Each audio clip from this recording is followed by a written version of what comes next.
Israeli protesters have attempted to block aid trucks from entering into Gaza.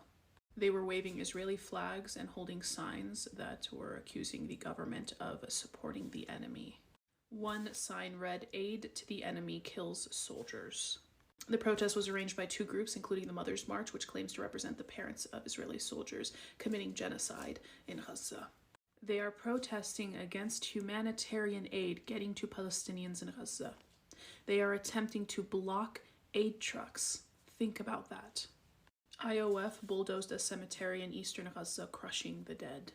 They have completely destroyed the Sheikh Shaban cemetery in eastern Gaza.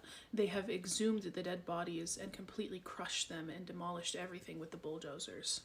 The IOF continue to besiege the Palestinian Red Crescent Ambulance Center, which is located in the Jabalia refugee camp. Only 9 out of the 36 health facilities are still partially functioning in Gaza. About 20 healthcare workers of Al Ahli Arab Hospital were illegally detained by Israeli forces. 6 of them were released and allowed to go south. The whereabouts and conditions of the remaining 14 are unknown.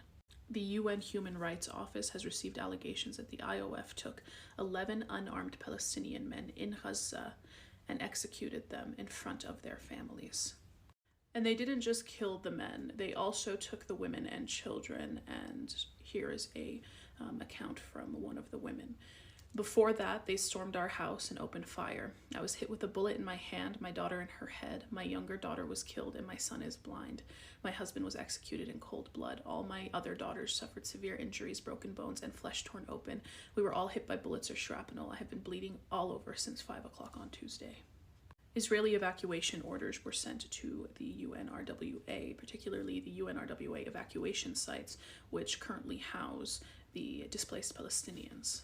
The IOF have illegally detained over 25 Palestinians in the occupied West Bank overnight.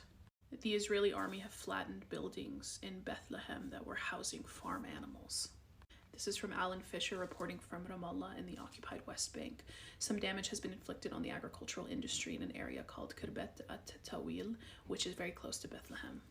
Earlier on Thursday, 2 buildings were destroyed. Israeli army bulldozers moved in and essentially flattened them to the ground. A couple of Palestinian families were using those buildings to raise and house animals.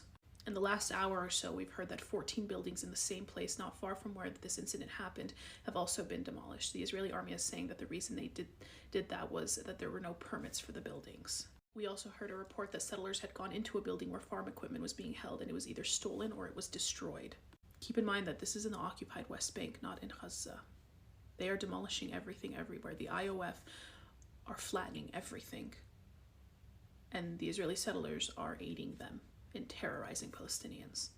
I have received comments from some of you saying that you try to look for the best in people and that you don't want to be quick to judge the Israeli people or the Israeli settlers, but